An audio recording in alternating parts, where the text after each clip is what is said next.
இந்த கூட்டணி ஆட்சி கோரிக்கை அப்படின்றது.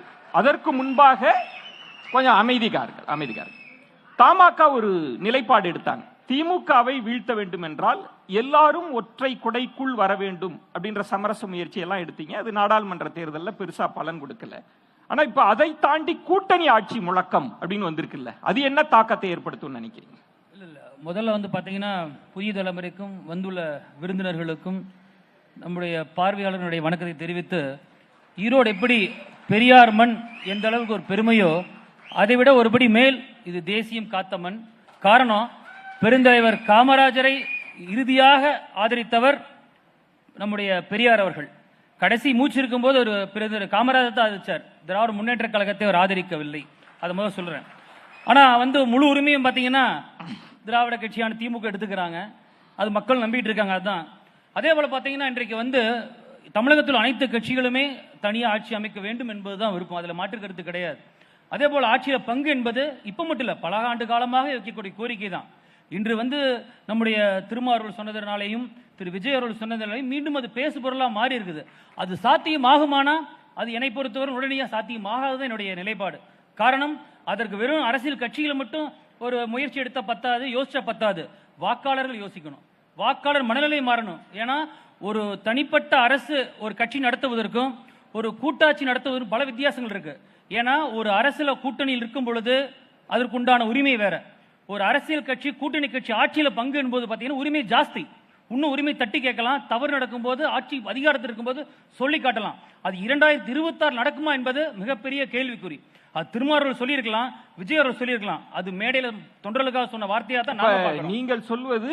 களம் என்பது கூட்டணி ஆட்சி எல்லாம் இல்ல, திமுக ஆட்சி வேண்டுமா வேண்டாமா, இப்படிதான் ஆளுகின்ற அரசை அப்புறப்படுத்த வேண்டும் என்றால் எதிர்கட்சியில் ஒன்றிணைய வேண்டும் என்பதால் எங்க நிலைப்பாடு. அது 2024 அந்த நிலைப்பாடு எடுத்தோம். இன்றைக்கும் அந்த நிலைப்பாடு எடுக்கிறோம். காரணங்க, இன்றைக்கு தமிழகத்தை பொறுத்தவரை அதிமுக திமுக பிறகு மறைந்த மக்கள் தலைவர் மூப்பனார்கள் தான் 2 முறை முயற்சி எடுத்தார். 79 89 அதிமுக திமுக அடுத்த வாக்கு வங்கியை நிரூபிச்சு காட்டினார். பிறகு யாருமே அந்த முயற்சி எடுக்க கிடையாது. காரணம், சூழ்நிலை அமையவே கிடையாது. 2006 திமுக ஆட்சி ஒரு மைனாரிட்டி கவர்மெண்டா தமிழ்நாட்டில் இருந்தாங்க. அன்றைக்கு காங்கிரஸ் கட்சியும் பாமக கம்யூனிஸ்ட் கட்சி எல்லாம் உண்டான மரியாதையை அன்றைக்கு திராவிட முன்னேற்ற கழகம் தரவே கிடையாது. அன்றைக்கு தந்திருந்தா 2006 முதல் முறையாக தமிழகத்தில் ஒரு கூட்டணி ஏற்பட்டிருக்கும். அந்த வாய்ப்பை அன்றே திராவிட முன்னேற்ற கழகம் தரவில்லை.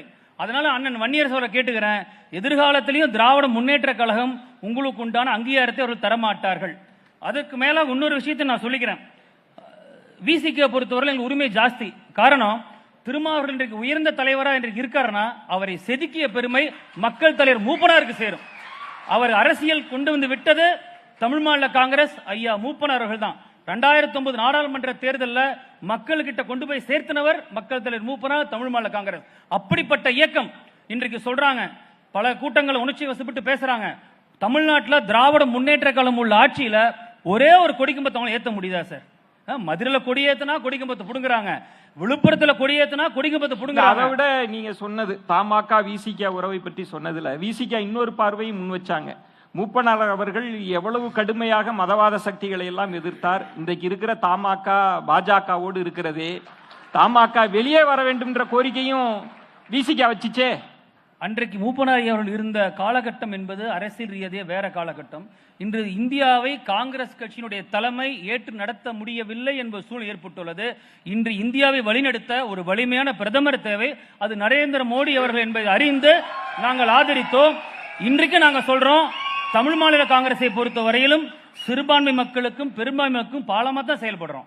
பாஜக தவறு பண்ணா தவறு சுட்டி காட்டிட்டு தான் இருக்கோம். நாங்க ஒன்றும் திமுக கூட்டணி கட்சியை மாற அவர்கள் செய்யற தவறை நாங்கள் ஆதரிப்பது கிடையாது, மூடி மறைப்பது கிடையாது.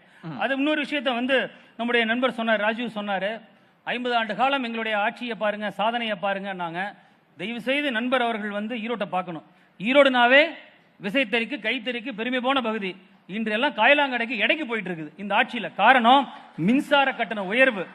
இன்றைக்கு எல்லா கட்சியுடைய நிர்வாகிகள் வந்திருக்காங்க, எல்லாரும் பாதிக்கப்பட்டிருக்காங்க.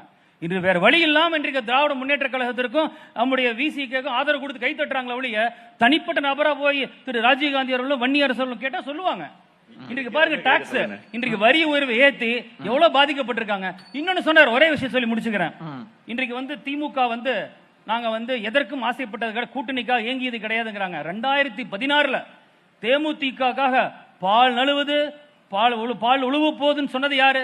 திராவிட முன்னேற்றத்துக்குள்ள மறைந்த தலைவர் ஐயா கலைஞர் சொன்னார். எல்லா காலகட்டத்திலுமே திராவிட முன்னேற்ற கழகம் கூட்டணிக்காக ஏங்கிய கட்சி தான். கூட்டணியை வைத்துத்தான் ஆட்சியை பிடித்தார்கள், வெற்றி பெற்றார்கள். அது 2006 உண்டு, 96 உண்டு, பல கட்டங்களில் சொல்லலாம்.